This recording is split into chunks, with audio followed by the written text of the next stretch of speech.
ఈమెనే DSP Nalini. Telangana ఉద్యమంలో ఆ స్థాయి అధికారిని మొట్టమొదటిసారిగా రిజైన్ చేసి తెలంగాణ కోసం పోతే, తెలంగాణ వచ్చిన తర్వాత దొంగల ముఠా లెక్క ముసలోళ్ళు రిటైర్ అయినటువంటి ఈ అగ్రవర్ణాలు పోయి ఇప్పుడు పదవులలో కూర్చున్నారు. ఇక్కడ డిఎస్పీ నళిని చేసిన తప్పేంది?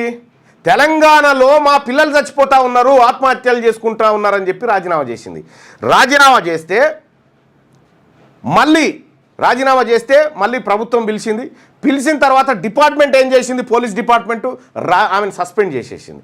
సస్పెండ్ చేసిన తర్వాత వాళ్ళకు వచ్చేటువంటి సగం జీతం ఏదైతే ఉంటుందో ఆ సగం జీతాన్ని కూడా ఇవ్వకుండా రాష్ట్ర ప్రభుత్వం, బీఆర్ఎస్ ప్రభుత్వం సతాయిస్తే ఇవ్వమని పోయి రెడ్డి ప్రభుత్వం ముంగడ పెట్టుకుంటే తీసి చెత్తబుట్టలో బారేసిండు రేవంత్ రెడ్డి. ఇదే ఒక బీసీ ప్రభుత్వం ఉంటే ఇలా వీళ్ళ పరిస్థితి ఇట్లుంటుందా? ఒక నల్ని బాధనే కాదు ఇది. ఈ పోలీస్ డిపార్ట్మెంట్లో, ఈ ఇరిగేషన్లో, ఈ ప్రభుత్వ రంగంలో పనిచేస్తున్నటువంటి ప్రతి ప్రభుత్వ బీసీ ఉద్యోగి గురించి చెప్తా ఉన్నా. ప్రతి ప్రభుత్వ డిపార్ట్మెంట్లో పనిచేస్తున్న ప్రతి బీసీ బిడ్డ గురించి చెప్తా ఉన్నా, బీసీ టీచర్ గురించి చెప్తా ఉన్నా. ఇవాళ మీరు కోర్టులలో చూడండి, ఎక్కడ చూసినా గవర్నమెంట్ ప్లీడర్గా ఎవరు నియమిస్తూ ఉన్నారు, ఎవరు పీపీలు అవుతా ఉన్నారు? మొత్తం రెడ్లే. కేసీఆర్ ఉన్నప్పుడేమో వెలమలు, ఇప్పుడేమో రెడ్లు. అందుకోసం బీసీలకు రాజ్యాధికారం కావాలి. ఇంత దారుణమైనటువంటి పరిస్థితి ఒక ఆడబిడ్డ ఎదుర్కొంటా ఉంటే,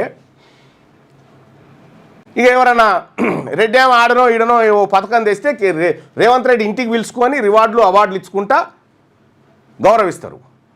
ఈమె త్యాగం ముంగట ఏమన్నా త్యాగం సరిపోతుందా? ఇప్పుడు ఎస్పీ అవుతుండే, తర్వాత కన్ఫర్డ్ ఐపీఎస్ అవుతుండే, అన్నీ ఉంటుండే. ఆమె ఏ స్థాయి అధికారి అవుతుండే?